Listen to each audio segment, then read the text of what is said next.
ሰላም ጤና ይስጥልን ውድ ቤተሰቦቼ የቻናሌ ቤተሰቦች እንደምን ቆያችሁ? እንግዲህ ዛሬ እንደተለመደው በአዲስ ቪዲዮ አዲስ የሆኑ ቪዲዮዎችን ይዤ መጥቻለሁ። እስከመጨረሻው ድረስ እንድትከታተሉ እየጋበዝኩኝ ለቻናሉ ግን አዲስ የሆናችሁ ቻናሉን ሰብስክራይብ እያደረጋችሁ እንዲሁም ደግሞ ቪዲዮውን ላይክ፣ ኮሜንት እንዲሁም ደግሞ ለሌሎች እንዲደርስ ሼር እያደረጋችሁ ቻናሉን ታሳድጉልኝ ስል በእግዚአብሔር ስም ጠይቃለሁ። እንግዲህ ከዚህ በመቀጠል ያዘጋጀሁትን ቪዲዮ ጋብዛችኋለሁ። ቀጥታ ወደዛ ቪዲዮ እናልፋለን። ለሰውነታቸው ጨርቅ፣ ለእጃቸው ምርኩዝ፣ ለጫንቃቸው ስንቅ አላንጠለጠሉም። እንዲሁ ነው ፍጹም ከሚያሰጣ በረሃ ላይ ወደቁ። እና አባ ገብረ ክርስቶስ እና አባ አረጋዊ ከሚያሰጣ ወይም እንደ አሳ ከሚቆላ ፍጹም በረሃ የኛ ሀገር በረሃ ምንም ይሁን ምን ዛፍ አይታጣውም። በግብፅ አድባራት ፍርኩታ ለፍርኩታ ዋሻ ለዋሻ በረሃ ለበረሃ ወደቁ። ሌሊት ያ ብርድ የሸዋ ብርድ ያርድባቸዋል፣ ቀን ያ በረሃ ይወርድባቸዋል። ተዘልለው ወድቀው ተዘርረው ያድራሉ። ምግብ የለ፣ ረሃብ አለ። እንዲህ የተከተሉት ናቸው። መድኃኔ ዓለም ክርስቶስ በቆሮንቶስ ከቆመ አልተቀመጠም፣ ከዘረጋ አላጠፈም፣ ተዋጋ ድል አልተነሳም፣ ተራበ አልሳሳም። ሳይሳሱ ተውት። እንዲሁ ነው የመጡትን ነው እንዲሁ ነው የመጡትን። ማውራት ቀላል ነው፣ መናገር ቀላል ነው፣ መስተማር ቀላል ነው። መኖር ግን ራሱን የቻለ ዓለም ነው። መኖር ክርስቶስን መሆን ስለሆነ ቀራንዮን መሆን ስለሆነ መሸከም ስለሆነ መስሎ መኖር በጣም ቀላል ነው። ክርስቲያን መባል ይቻላል፣ መሆን ግን ቀላል ከባድ ነው። የሆኑትን ነው የምናወራችሁ። የሆኑትን እንደተጠላ የተጠሉትን፣ እንደመነነ የመነኑትን፣ በአጠቃላይ ክርስቶስን የለበሱትን፣ አርአያነቱን የተከተሉትን፣ ሁሉን የተዉትን ነው። ሁሉን ትተን ተከተልህ ምን እናገኛለን? ወኮነ ሥጋሆሙ ከመ አምደ መሎኬ ዘማዕለ አባር ወከመ ጸለሎ መቅጹት።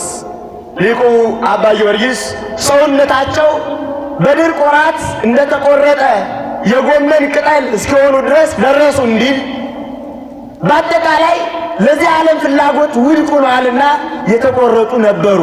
አንዳንዶች 100 ዓመትና 60 ዓመት ሰው ሳያዩ የኖሩም አሉ። ለ83 ዓመት ሰው አላየውም አንተም ብቻ ነው እንዲል ጳውሊ። አባ ስምዖንም ለ70 ዓመታት የመጀመሪያ ቀን ያልተናየሁ እንዲል አባ አሞንም ሳያዩ የኖሩ አሉ። ተውት፣ ልዋጭ አደረጉ፣ ዓለሙን ለወጡት። ልበ ኦርቶዶክሳውያን ደስታውን በደስታ ቀየሩት። በዚህ ዓለም ማግኘቱን በወዲያኛው ክብር ቀየሩት። በዚህ ዓለም የሆነውን ነገር በወዲያኛው ለወጡት። መለወጥ ካልቻል ደስታ አይቀየርም። አሁን አጨብጭቡ እንዲሆኑ አውቁ ምንለው ብዙ ጊዜ የምንረብሻችሁ ደስታውን ስለማናሳያችሁ በቃ ይመስለናል። ያልቃል እዚህ ላይ የመጀመሪያው እዚህ ስለሚቀር ጫጫታው ይወስድብናል። ጸጥ ማለት ማዳመጥ፣ መረጋጋት፣ ክትት ማለት የቅዱሳን ሕይወት ጣዕም ማድረግ፣ ወደ ውስጣችን ላይ ማስገባት፣ መከራውን መሳተፍ፣ ክርስቶስ መስቀሉን ውስጣችን ላይ እንዲያሳድረው ማየት፣ የዚያ የቀራንዮ ውስጣችን ላይ እንዳልን ልክ መሸከም እንድንለምድ አድርገን አጭሆን አናግረን አስጨብጭበን አስጨፍረን እንሰዳችኋለን። ሞቱንና ሕማሙን ሳታዩ ትቀራላችሁ። እንቀራለን፣ ብዙዎች እንቀራለን። ሁሉም ትተን ተከተልን። አባታችን ቃለ ሕይወትን ያሰማልን። ጥሩ ትምህርት ነው የሰጡልን። እንግዲህ ቀጥታ ወደ ሌላ ቪዲዮ ነው የምወስዳችሁ። ገና ገሃድ አለው የምትሉ ሰዎች በደንብ አድርጋችሁ ስሙኝ። ሮብ የሚበላበትስ ምክንያቱ ምንድን ነው? ይኸውላችሁ የማያዳግም ነገር ከፈለጋችሁ እስከ መጨረሻው ስሙኝ። ለምሳሌ እዚህ ላይ ገና እንግዲህ እየደረሰ ነው። ገና እንግዲህ እንደምታውቁት ሮብ ቀን መሰለኝ የሚውለውና ይበላል አይበላ ምናምን የሚባል ጥያቄ በየጊዜው ይነሳልና ስለዚህ የማያዳግም መልስ አባታችን ይሰጡልናል። ተከታተለን እንመለስ። ይኸውላችሁ ጾመ ነቢያት 40 ቀን ነው። መቼ ጀምሮ? ህዳር 15 ጀምሮ። መቼ ነው 40 የሚሞላው? ታኅሳስ 24፣ 25፣ 26፣ 27፣ 28 ስንት ቀን ቀረን? 4 ቀን። እነዚህ 4 ቀኖች ምንድናቸው? 3ቱ ቀን አብርሃም ሶርያዊ የጾመው ጾም ነው። ራሱን የቻለ ታሪክ አለው። እኛም እንጾመዋለን። ስንት ቀን ቀረን? 1 ቀን። ይህች 1 ቀን ምንድናት? ጾመ ገሃድ። ጾመ ገሃድ ገና ጾመ ገሃድ አለው። ደግሞ ጾመ ገሃድ አትበሉ፣ ገሃድ ነው። ገሃድ ማለት በአማርኛ መገለጥ ማለት ነው። ክርስቶስ የተገለጠበት ስለሆነ ጾመ ገሃድ እንጾማለን። የጥምቀትም የገናም ጾመ ገሃድ አለው። አንዳንዶች የገና ገሃድ የለውም የሚሉ ሰዎች አሉ። እንጂ እኔ የምለው ፍትሐ ነገሥቱ ቆይ ዛሬ ነው እንዴ የተጻፈው? ታዲያ አንቀጽ 15 ላይ ገብታችሁ አታነቡም እንዴ? ገሃድ እንዳለው ይናገራል እኮ። ስንክሳሩ ዛሬ ነው እንዴ የተጻፈው?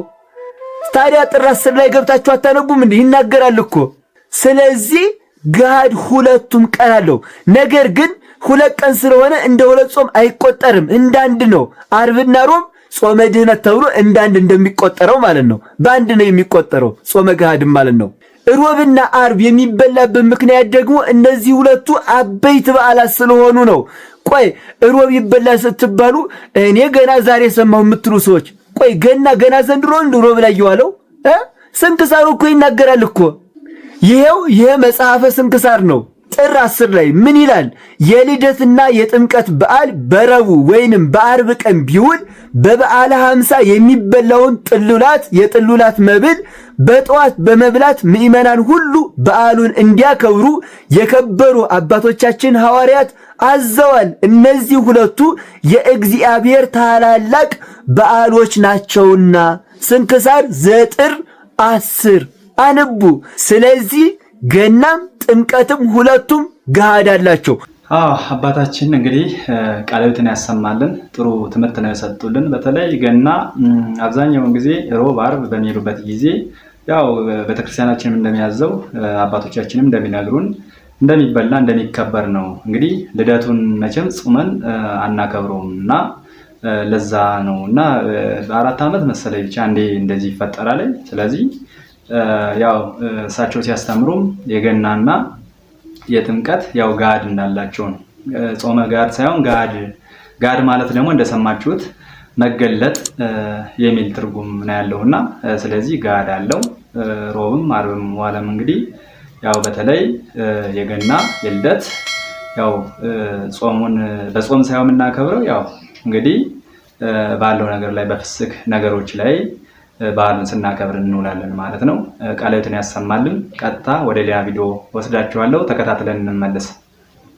እንትን ጊዜ ያጥረኛል። ኦሪት ዘጸአት ምዕራፍ 18 ሙሴ እስራኤልን ከግብፅ አውጥቶ ባህሩን ከፍሎ መና ወርዶ አፍልቆ እየመራ ሳለ ተጨነቀ፣ አቃተው። ካህኑ ዮቶር ኢትዮጵያዊ ምን አለ? ሙሴ እንዲያርጋ አትችልም አለ። ታዲያ ምን ላድርግ አለው? 100 አለቃ 50 አለቃ 10 አለቃ አርገሽ ማለት ምንድነው? 100 አለቃ ነው እኔ ያሳያለሁ አለ። ስርዓተ ማስተዳደርን አስተማረ። በሙሴ ማናጅመንትን ያስተማረች ኢትዮጵያ ናት። ይሄ መጽሐፍ ቅዱስ ተመልከቱ።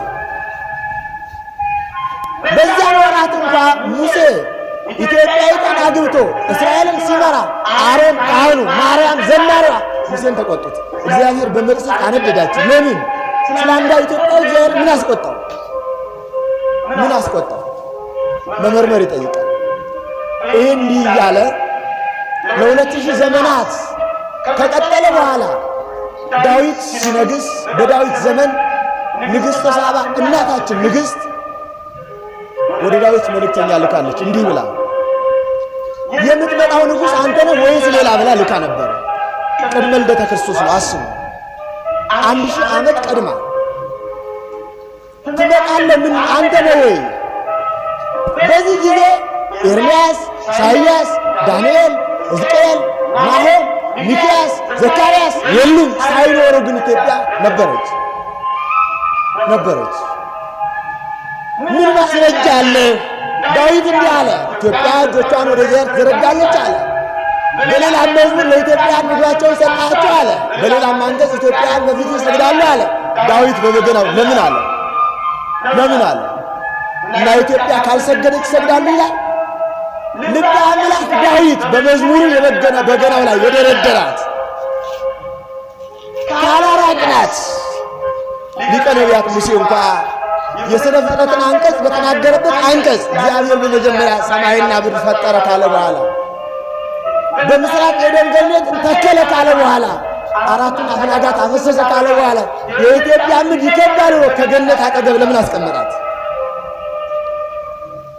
ከሙሴም ስነ ፍጥረት ከገነት ስር አለች፣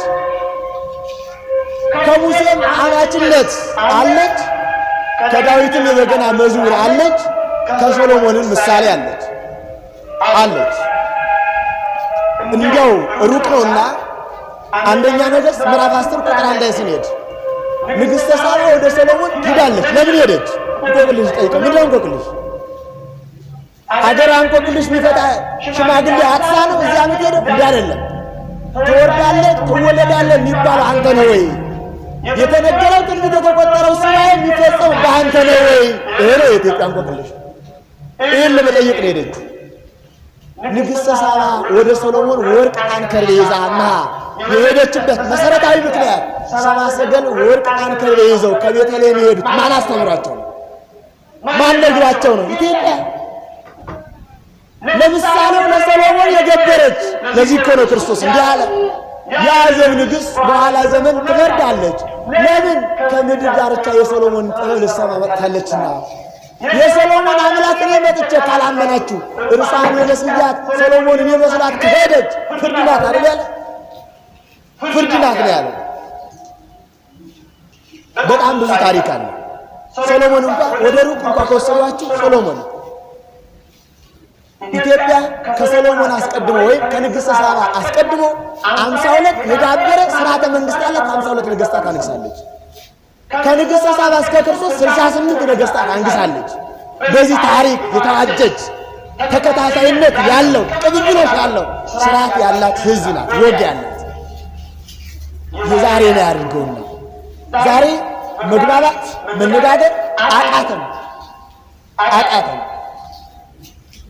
ተራ ሰውኛ ቋንቋ ገደበን። ተራ የማያጸድቅ ከሆነ የትኛው መጥፋት ይችላል? መጥፋት የትኛው የማያጸድቅን ሀሳብ ገደበን። እንዲህ እያለ የቀጠለ ታሪክ ነው ያለን። እንደው አንተ ተርገናችሁና ልጨርስ ሐሳቤ። ዳዊት ሶሎሞን ንጉሥ ሶሎሞን ከ700 ያላነሱ ሚስቶች ነበሩት። ኋላ በንስሐ አስወግዷል ኃጢአቱ። እነዚያ ሁሉ ሚስቶች እያሉት ልጅ አልነበረው፣ መካን ነበር። ሶሎሞን ከንግሥት ደረሰ። የበኩር ልጁን ከንግሥት ሳባ ወለደ። የበኩር ልጁን ከብዙ ሚስቶች አልወለደም፣ ከኢትዮጵያ ወለደ። ለምንድን ነው የበኩር ልጁን ያገኘው ነው? በኩር የማን ነው ካል ሙሴ ይላል፣ በኩር የኔ ነው ቀድስልኝ ይላል። የሰው በኩር የኔ ነው ይላል። ቤት ከነጉልላቱ ቅጽር ከነማይዘንቱ የሚወርሰው በኩር ነው። በኩር የኔ ነው ይላል ሙሴ። ምን ምልክት አለ ካላችሁኝ መድኃኔ ዓለም እግዚአብሔር ቃል ሰው ከመሆኑ አስቀድሞ የሙሴን ጽላት ያስቀመጠ ኢትዮጵያ ነው። ለምንድን ነው የኢትዮጵያ ዋርሳት? በኩር ናት። የተሰቀለበትን መስቀል የሰጠው ለኢትዮጵያ ነው። ለምንድን ነው የሰጠው? በኩር ናት። ወራሽ በኩር ናት። ሁሉን የምትወርስ በኩር ናት። ዓለም እንደ ፈረስ ጆሮ እንደ ጦር ግሮ ተካክሎ በበደል ሲዋኝ እግዚአብሔር አልባ ሲሆን ይህንን ሃይማኖት እንኳን ዛሬ ይዛ ምዘምር እቺ በኩር አይደለች? ዜማን የሰጣት በኩር አይደለች? እውነት ነው። በኩር ስለሆነች እውነት ነው። አባታችን ቀለበትን ያሰማልን። በተለይ እኛ አባት ስለ ሀገር ስለ ሃይማኖት በቃ ጥብቅ የሆነ ትምህርት ነው የሚሰጡትና ትምህርታቸው እውነት ለመናገር ተሰምቶም የማይጠገብ እና እውነት እግዚአብሔር አንደበቱን ሰጥቷቸዋል፣ እውቀቱንም ሰጥቷቸዋል እና ለእሳቸው ቀለበትን ያሰማልን። ቀጥታ ወደ ሌላ ቪዲዮ ነው ወስዳቸዋል። ካህኑ እግዚአብሔር ይፍታ ሲሉ መሬቱን የምትሉ ሰዎች ቆይ በደንብ አድርጋችሁ ስሙኝ። ኑዛዜ ላይ ካህኑ ማለት ነው።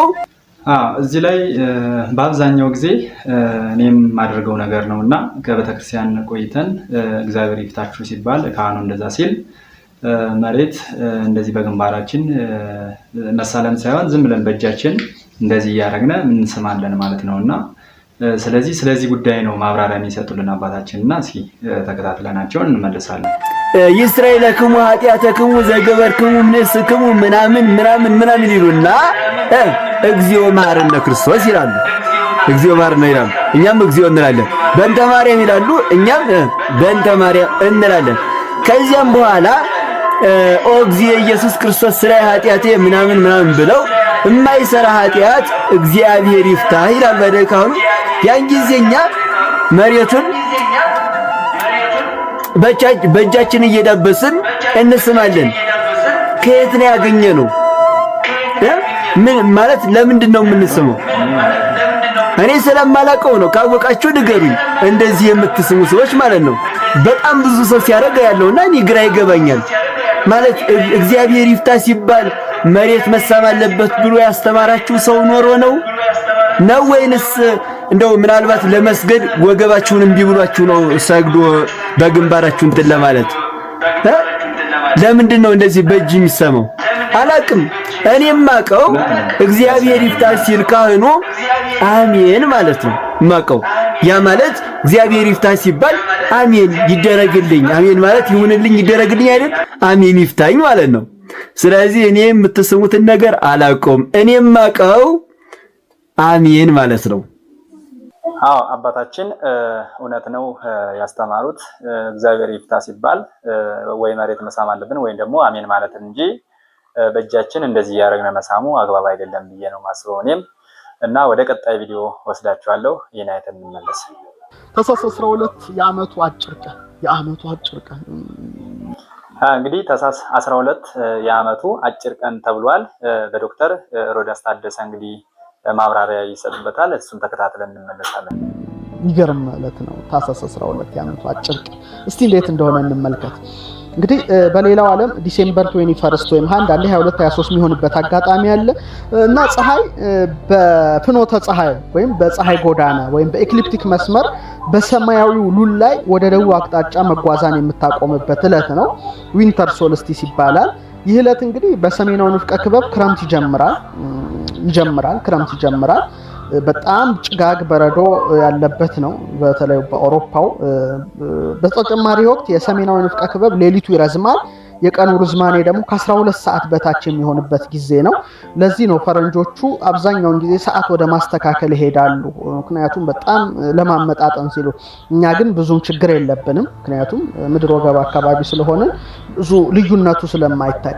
በተጨማሪም ወቅቱ የደቡብ ንፍቀ ክበብ ወደ ፀሐይ ያጋደለበት ከአርክቲክ መስመር ጀምሮ ወደ ሰሜን ክፍል ያለው እዚህ ላይ በተለይ ስለ ዘመን አቆጣጠር ስለ ሰዓት አቆጣጠር እያንዳንዷን በባለፈው ቪዲዮ ዶክተር ሮዳስ ታደሰ አብራርተውን ነበርና ያን ቪዲዮ ሄዳችሁ ማየት ትችላላችሁ። ወይም ደግሞ ስለ ቀን አጭርነቱ ነው እያስረዳን ያለው ማለት ነው። ክፍል ቢያንስ ለአንድ ቀን ፀሐይ ማትወጣበት ነው። እኔም ሄጄ ለማየት ሞክሬያለሁና በጣም ያስፈራል ጨለማው።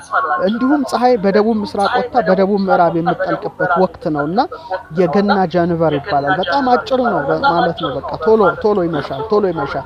እኛ ጋር እንደውም ልዩነቱ ብዙ አይታይም። በሌላው ዓለም ግን በተለይ በሰሜን ንፍቀ ክበብ ተጠቅቀው ወደ አውሮፓ ብትሄዱ በቃ ኦልሞስት 9 ሰዓት አካባቢ ጨልሟል በኢትዮጵያ አቆጣጠር። እኛ ትንሽ እስከ 12 ምናምን ጉዳይ ድረስ ፈቅላል። ያ ግን 9 ሰዓት ድቅቅ ያለ ጨለማ ነው እና በጣም ይገርማል። ይሄን ሄጄን ለማየት ለማረጋገጥ ችያለሁ። እንግዲህ የገና ጀንበር ስናይ ፀሐይ ስንት ሰዓት ትወጣለች፣ የሰኔን ጀንበር ፀሐይ ስንት ሰዓት ትወጣለች፣ ስንት ሰዓት ትጠልቃለች የሚለውን ለማየት ታኅሳስ 12 2014 ዓመተ ምህረት በኢትዮጵያ ማለት ነው። በኢትዮጵያ ፀሐይ 12 ሰዓት ከ35 በፈረንጆቹ 6 ከ35 ማለት ነው። በእኛ ግን 12 ሰዓት ከ35 ደቂቃ ላይ ፀሐይ በምስራቅ አድማስ መውጣት ትጀምራለች። ልክ 12 ከ11 ላይ ትጠልቃለች። 12 ከ11 ላይ ትጠልቃለች። 12 ከ35 ላይ ትወጣለች። የፀሐይ መውጣት 12 ከ35፣ የፀሐይ መጥለቅ ደግሞ 12 ሰዓት ከ11 ላይ ይሆናል ማለት ነው። ወደ ሰኔ ስትመጡ ግን በጣም ይገርማል። 12 ሰዓት ከ7 ላይ ነው የምትወጣው። ልክ ሰኔ 14 እንግዲህ በሰላም ያደርሰን 2014 12 ሰዓት ከ7 ላይ ነው የምትወጣው። አሁን ግን የወጣችው 12 ሰዓት ከ35 ማለት ለአንድ 25 ጉዳይ ነው ፀሐይን ያየናት። በዛ ደግሞ ሰኔ 14 ስትሄዱ ግን 12 ሰዓት ከ10 ላይ ፀሐይ መውጣት ትጀምራለች። ልዩነቱ የምትጠልቀው ደግሞ 12 ከ46 10 ጉዳይ ለአንድ አካባቢ ነው ሰኔ 14 የምትጠልቀው። ስለዚህ ልዩነቱን ቢያንስ የሰኔ ጀንበርና የታኅሳስ ጀንበር ማየት ትችላላችሁ። በጣም ከማረሳቸውና ከመወዳቸው ትምህርቶች መካከል ሊቀ ሊቃውንት አቡሻህር ሲያስተምሩኝ ሰንጠረዥ ላይ የታኅሳስ ለባህይቲቱ ሰኔ ለባህይቲቱ ተብለን ተምረናል። የታሳስ ሰንጠረዥ ለብቻው ነው የሚሰራው፣ የሰኔ ሰንጠረዥም ለብቻው ነው የሚሰራው። ይሄ በጣም ይገርመኛል። ታሳስ ለብቻው ሰንጠረዡ ይሰራል፣ ሰኔም ለብቻው ይሰራል። ምክንያቱም የታሳስ ጀንበር አጭር ነው፣ የሰኔ ጀንበር ረጅም ስለሆነ ከማረሳቸው ትምህርቶቼ ናቸው። ግን የሚገርመኝ በአመቱ አጭር ቀንና በአመቱ ረጅም ቀን ትልቅ ነገሮች ላለፉት 2 አመታት ተካሂደዋል። በጣም ሳስባቸው ይገርመኛል። የመጀመሪያው ታስታውሱ እንደሆነ 2012 ሰኔ 14 የአመቱ ረጅም ቀን በተባለው ሰመር ሶልስቲስ በሆነበት ዕለት ቀለበታማ የፀሐይ ግርዶሽ አኑላር ሶላር ኤክሊፕስ ነበረ። ስላቻል ላሊበላ ቆይታዬ እጅግ የሚገርም ጊዜ ነበረ። እሳታማ ቀለበት ፀሐይ ሰርታ ሪንግ ኦፍ ፋየር እሳታማ ቀለበቷን በሰማይ ላይ ያየንበት እጅግ አስገራሚ ዕለት ነውና የማያ ካሌንደርም ያበቃለት ቀን ነው። በቃ 2012 ላይ ተጠናቀቀ የማያ ካሌንደርና ዘ ቢጊኒንግ ኦፍ ዘ ኒው ኢራ የአዲስ ዘመን ጅማሮ ያኔ እንግዲህ በስፋት በዩቲዩብ ላይ ሰርተነዋል። ወደ ኋላ መለስ ብላችሁ ተመልከቱትና አዲስ ዘመን የተጀመረበት ነው። እንግዲህ ለምሳሌ በቱቦ ውስጥ የሚያልፍ ሰው ከአንዱ ቱቦ ወደ አንዱ ቱቦ ወይም ከአንዱ ቦታ ወደ አንዱ ቦታ እንደ ፖርታል ሲያልፍ በጣም ብዙ ይጋጋጣል፣ ብዙ ልፋት አለው እዛ እስኪወጣ ድረስና ከዛ በኋላ ዓለማችን በጣም በኮቪዱም በኢኮኖሚውም በጦርነቱም በፖለቲካው መዋዠቅ የጀመረችበት ነው። ከዛ በኋላ ያለውን ክስተት ብዙዎቻችሁ እንደምታስተውሉት ሙሉ እምነት አለኝ እና የአመቱ በጣም ረጅም ቀን ሆኖ አለፈ። በዚህ ስንደነቅ ደግሞ 2013 ዊንተር ሶልስቲስ የአመቱ አጭር ቀን ላይ ጁፒተርና ሳተርን በ0.1 ዲግሪ ተቀራርበው በዚህ ደረጃ እንደዚህ ተቀራርበው በጣም የታዩበት ጊዜ በጣም ሩቅ ነው እና በጣም ከመጠጋጋቸው ተነሳ በመካከላቸው ያለው ርቀት 6 ወደ አርክ ሚኒት ወይም 0.1 ዲግሪ ነበረ። ይሄውም የጨረቃን ዲያሜትር 1/5ኛ በሆነ ልዩነት ርቀት ሁለቱ ፕላኔቶች በአይፒ ስናይል በእይታ በስነ ፈለኩ ሳይንስ ነው ያቀረብኩት። ሁለቱ ፕላኔቶች ተጠጋግተው ነው። ይሄ እንግዲህ የሆነው በ1623 ከተከሰተው ግጥጥሞች በኋላ እንግዲህ ጁፒተርና ሳተርን በዚህ ደረጃ የተቀራረቡበት ነበረ። ከዚህ በኋላ እንግዲህ ሁለቱ ፕላኔቶች ግጥጥሞች ወይም ጽምረታቸው እንደ ጎርጎሮሳዊ ዘመን ቀመር በ2040 ነው። ቀጥሎ የጁፒተርና የሳተር ኮንጀንክሽን በ2060 በየ20 ዓመቱ ነው። ከዛ መጋቢት ሚያዝያ 2060 ላይ ነው። መጋቢት 2080 ላይ እንዲሁም መስከረም 2100 ወይም 2100 ላይ ነው የሚከሰቱትና በጣም የሚገርም ነው። በጣም እንግዲህ እኔ ያስታውሳለሁ የቀጥታ ስርጭት ነበረን ታህሳስ 12 2013 እና የደም እንግዲህ በጣም ክርር ያለ ፀሐይ ነበር በዋዜማው በማግስቱ። በለቱ ግን የነበረው አየር ውጥውጥ ብሎ ደመናው ፀሐዩ በቃ በጣም የሚገርም ነገር ነበረ። በተፈጥሮ ላይ ራሱ ያየነውና የቀጥታ ስርጭት ባላገሩ ላይ አድርገን ነበረ። እጅግ የሚገርም ነው። በአመቱ ረጅም ቀንና በአመቱ አጭር ቀን የተከናወኑት ነገሮች እኔ በቃ በህይወት ዘመኔ ለራሳቸው ማልችላቸው ነው። እንግዲህ ታህሳስ 12 ያሁኑ አመት ደግሞ የአመቱ አጭር ቀን ላይ እንገኛለን እና ዊንተር ሶልስቲስ ብዙ በአለም ዙሪያ ያለውን ነገር ትንሽ ለውጥ የሚያደርጉ ናቸው እነዚህ ሰማያዊ አካላት። ስለዚህ እንድትከታተሉ በዚሁ አጋጣሚ ሐሳብ አስተያየቴን እሰጣለሁ። እንግዲህ የገና ጀንበር ራሱ ምንድነው የሚለውን ብቻ ነገራችሁ መርሃ ግብሬን አበቃለሁ። ያው ገና ታህሳስ 29 ልናከብር ነው። በመሰረታዊ ነገሩ በጣም ምርጥ ሰርፕራይዝ አለኝ ክቡራን ተመልካቾቻችን። በጣም የተለየ ነገር በዚህ ቅርብ ሳምንት ውስጥ ማሳያችሁ ነገር ይኖራል። እንደምትጠብቁኝ ሙሉ እምነት አለኝ። እጅግ የሚገርም ትልቅ ነገር ሰርፕራይዝ አለ። ሰርፕራይዝ ደግሞ አይነገርም፣ በእለቱ ነው የሚታወቀውና የገና የቤተልሔም ኮከብ በጣም የሚገርም ነገር ነው። ለማንኛውም ሰርፕራይዙ ይቆያችሁ። ግን ጀንበር ራሱ ምንድነው የሚለውን ነገር ልፍታላችሁ ይመስለኛል። ጀንበር የሚለውን ቃል ልንገራችሁ። ፀሐይ ብዙ ስም አላት እንደምታውቁት። ፀሐይ እንላታለን። አንድ ኦሪያሬስ ትባላለች። በጣም የሚገርም ይሄ ሄኖክ ያላት ስም ቶማስስ ትባላለች። ጀንበር ትባላለች፣ ሸምሽ ትባላለች። እንግዲህ በጣም በስነ ፈለክ ትምህርታችን ውስጥ በስፋት የምንዳሰሰው ነው። ጀንበር ስንል ግን እጅግ ደስ ይለኛል። ጀንበር ብዬ ስጠራ ጀን ሳይሆን ጀን ነው። በተለምዶ ጀንበር ይባላል፣ ግን ጀንበር ነው የሚባለው። እንግዲህ ጃን የሚለው ጀን ወይም ገነ የሚል የግዕዝ ቃል ይወጣል። ትርጉሙ ታላቅ ገናና ንጉስ የሚለውን ፍቺ ይሰጣል። ለምሳሌ ጃንሆይ እንላለን አይደለ ንጉሱን፣ እና ይሄም ደግሞ ገናና ማለት ነው። ጃን የሚለው ገነ ገናና ታላቅ የሚል ንጉስ የሚል ፍቺ ይሰጣል። በር የሚለው ቃል ደግሞ በር ማለት በርህ ማለት ብርሃን ማለት ነው በግዕዝ ቋንቋ። ጀንበር ማለት እንግዲህ ጀን ታላቅ ገናና ብያቸዋለሁ። በር ማለት ደግሞ ብርሃን ማለት ነው። ታላቅ ገናና ብርሃን ወይም ፀሐይ ማለት ነውና ታላቅ ብርሃን ገናና ብርሃን ያላት በመሆኗ እንግዲህ ጀንበር ትባላለች። እና ጀንበር ስንል በጣም እጅግ የሚገርም ድሮ ጀንበር የሚባሉ ብዙ ስሞች ነበሩ። አሁን ግን አብዛኛውን ጊዜ እንደዚህ አይነት ስሞችን አናገኝም እንጂ እጅግ የሚገርምና ገናና ታላቅ ብርሃን የሚል ፍቺ ይሰጣል። ሌላው ቅድም እንዳልኳችሁ ለምሳሌ ጃንሆይ ስንል ንጉስ ሆይ ማለታችን ነው። ስለዚህ ጃን የሚለው ቃል ንጉስ የሚለውን ቃል ይወክላል ማለት ነው። በር ማለት ደግሞ ያው መውጫ መግቢያ በር እንደማለት ነው። እንግዲህ ጀንበሯ ፊቴ ላይ አንጸባርቃለች፣ እኔም እያየኋት ነው። በር ማለት እንግዲህ መውጫ መግቢያ ማለት ነው። ስለዚህ ጀንበር ማለት ሰማያዊ ንጉስ እግዚአብሔር በአራተኛው ዕለት ለዓለም የከፈተው የብርሃን በር ይሉታል አለቃ። እንዴት አይነት ፍቺ ነው! እንዴት አይነት ፍቺ ነው! በጣም የሚገርም ነውና ጀንበር በረጃን የሚሉት ሊቃውንት አሉ። እና ይገርማል። ጃን ማለት ጃንሆይ ንጉስ ማለት ነው። በር ማለት መውጫ መግቢያ ማለት ነው። ስለዚህ የዓለም ንጉስ የፍጥረታት ንጉስ እግዚአብሔር በአራተኛው ዕለት ወይም በዕለተ ረቡዕ ለዓለም የከፈተው በር የብርሃን በር ናትና ይገርማል። ጀንበር የሚል ፍቺ ሰጥተዋታል። በጣም በጣም ይደንቃል። ሶስተኛው ሊቁ ሲፈቱት ጃንበር ይሉታል። ጃንበር ጃን ማለት ወይም ጋን ሁላችሁ ታውቃላችሁ። እንስራ አለ፣ ከእንስራ ደግሞ ከፍ የሚል ጋን አለ። ትልቅ ከሸክላ ዕቃዎች ነው፣ ይበልጣል፣ ግዙፍ ነው፣ ገናና ነው። እንስራ አብዛኛውን ጊዜ ለውሃ፣ ጋን ደግሞ ለጠላ መጥመቂያ ምናምን እናገለግልበት። ከሸክላዎች በጣም ትልቁና ግዙፉ ያው እንደምታውቁት ጋን ነው፣ ከሸክላ ዕቃዎች ይበልጣል። በር ማለት ያው እንደምታውቁት በር ማለት ብርሃን ማለት ነው። ስለዚህ የብርሃን ጋን በጣም ይገርማል። የብርሃን ጋን ማለት ነው።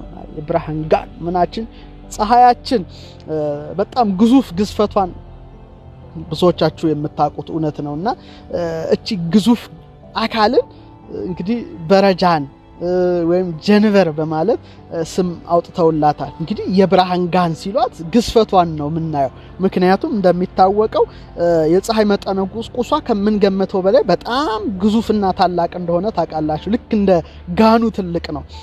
ይኸውም የስርዓተ ፀሐይ 99% መጠነ ቁስ የተያዘው ያው በእርሷ በፀሐይ ነው ማለት እንችላለን። ፕላኔቶች ሁሉ ተደምረው የእርሷን 0.1% ብቻ ነው የሚሆኑት። ያው መጠነ ቁሷም ከመሬት ጋር ብናወዳደረው የመሬቱ 300,000 ጊዜ እጥፍ ነው።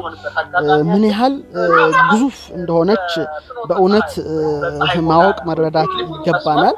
እንግዲህ ቢያንስ በአንድ ቅጽበት እንኳን ሴኮንድ 3.9 ሲባዛ 10 ርቢ 26 ጁል ጉልበት ነው ፀሐይ የምታመነጨው። ይህ ቁጥር በጣም ብዙ እንደሆነ ሁላችሁ ታውቁታላችሁ። በቅጽበት በሴኮንድ ማለት ነው 600 ሚሊዮን ቶን ሃይድሮጅን ወደ ሂሊየም ነው የምትቀይረው። እንግዲህ ቢያንስ ወደ 100 ሚሊዮን ኒኩለር ቦምብ ማለት ነው። መጠኑ ይከብዳል። 100 ሚሊዮን ኒኩለር ቦምብ እና እንግዲህ ፀሐያችን ለ6 ሴኮንድ ብቻ የምታወጣው ጉልበት እንኳን ቢሰበሰብ የመሬትን ውቅያኖስ ውሃ ሁሉ ማተነን ይችላል። የ3 ደቂቃ ጉልበቷ ቢሰበሰብ ደግሞ የመሬት የላይኛው ንጣፍ ክረስት ማቅለጥ ይችላልና እጅግ ከባድ ኃይል ያላት ናት ፀሐያችን። ስለዚህ የብርሃን ጋን ሲሏት እንግዲህ ጀንበር ብለው ሰይመዋታል ኢትዮጵያውያን። እንግዲህ የገና ጀንበር አጭር ነው። እሺ እንግዲህ የዶክተርን ማብራሪያ እንደሰማችሁት ነው። እንግዲህ ታኅሳስ 12 ቀን የዓመቱ አጭር ቀን ነው በሚል እንግዲህ ብዙ ማብራሪያ ትንተና ከፈረንጆቹ የሰዓት አቆጣጠር እንዲሁም የጊዜ አቆጣጠር ጋር እንትን እያሉ የኛንም ብዙ ነገሮችን አስረድተውልናል። ቃለ ሕይወትን ያሰማልን። ቀጥሎ ሌላ ቪዲዮ አለ፣ እሱን አይተን እንመለሳለን። እናንተ ተቆፈነን አላችሁ። መዳን በማንም የለም በኢየሱስ ክርስቶስ እንጂ። አረ ስማኝማ፣ የቀለም ጨዋታ የሚለውን ፊልም አየሁ። ሙሉዓለም አለበት። አዳዲሶቹስ ብትል እንዴት እንደተወኑበት የሚገርም ፊልም። አረ ዛሬው ነው። መዳን በማንም የለም። ኢየሱስ ይወዳችኋል፣ አትፋዘዙ። እንዴ አረ በጻድቁ እንዴ ቆይ እኛ እንወደውም አለን እንጠለዋለን አለን። ጻድቃን እያላችሁ በሞተ ሰው ስም ትምላላችሁ። መጽሐፍ ቅዱስን ይዛችሁ ትዞራላችሁ፣ ከዛ አታነቡት። መጽሐፍ ቅዱስ ምን እንደሚል አታውቁ። ዝም ብላችሁ ለወቀሳ እንዲመቻችሁ የፈለጋችሁትን መቁረጥ ነው አይደል? የታል መጽሐፍ ቅዱስ ላይ እንደዚህ ይላል? አዎ እንግለጥ። መዝሙረ ዳዊት መዝሙር 116 ቁጥር 15 ላይ የጻድቅ ሞቱ የከበረ ነው ይላል። ምዕራፍ 13 ቁጥር 21 ላይ ምን ይላል? የኤልሳ መቃብር ላይ ወስደው ሬሳውን አስቀመጡት፣ ሬሳውም ተነሳ ይላል። የኤልሳ መቃብር ሬሳ ካስነሳ ታዲያ ጻድቃን፣ ሰማዕታት፣ መነኮሳት፣ ደናግላን ብናምናቸው፣ በስማቸው ጸሎት ብናደርግ፣ በስማቸው ብንማልድ ይፈረድብናል? እናንተ ተቆፈነን አላችሁ። ጥሩ መልእክት ነው። በድራማ መልክም ቢሆንም ጥሩ መልእክት ነው ወጣቶች ያስተላልፉልን። ለነሱ እግዚአብሔር ይስጥልን ማለት ፈልጋለሁ። እውነት ነው እንግዲህ ሰማዕታት፣ ጻድቃን ያማሉናል። ስለዚህ የማማለድ እንዲሁም ደግሞ የማዳንም ስልጣን አላቸው። ስለዚህ እኛ ኢየሱስ ብቻ ከሚሉት ወገኖች ሳይሆን ያው ጻድቃን ሰማዕታቶችንም መጽሐፍ ቅዱስ በሚያዘን መልኩ ስለዚህ እንማልዳቸዋለን፣ እንለምናቸዋለን። ማህበራዊ ሚዲያ ሲዘዋወር ነው ያገኘሁት እና ቻይናዊ ነው። እስኪ አይተናው ይሄንን እንመለስ። በስመ አብ አሐዱ አምላክ አሜን። ሰላም ናችሁ። ዮሴፍ አበላለሁ ቻይናዊ ነው። እሺ አዳናዬ አዳና በማይሻካሉ ማዳና በማይሻካሉ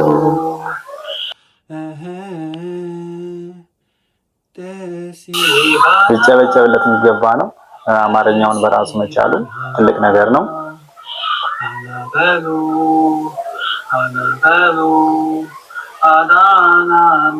ቻይኖች አልተቻሉም።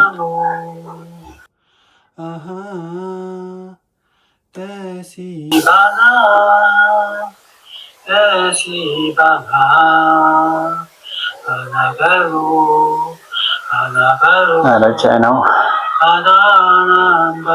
ይሻርቃሉ። እግዚአብሔር ይስጥልን ብለናል። ቻይንዬ በደንብ በርታ። እንግዲህ ሌሎች ጓደኞችን ይዘና አሁንም ሌላ የፈረንጅ ቪዲዮ ነው። እስቲ እሱንም አይተን እንመለሳለን። በስመ አብ ወወልድ ወመንፈስ ቅዱስ አሐዱ አምላክ ራሱ አርሴማ አርሴማ ቅድስት ሰማዕቴ እሺ ሰማዕት አርሴማ አርሴማ ቅድስት ሰማዕቴ ተመችቶኛል። ለማንኛውም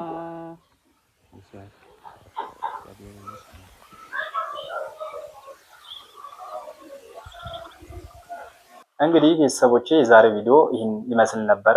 ቀጣይ እንግዲህ በአዳዲስ ቪዲዮ እስከምንገናኝ ደህና ሰንብቱ እያልኩ ለቻናሉ ግን አዲስ የሆናችሁ ቻናሉን ሰብስክራይብ እያደረጋችሁ እንታልፉ፣ ቪዲዮዎችን ላይክ፣ ኮሜንት፣ ሼር እያደረጋችሁ እንታልፉ አሳስባለሁ።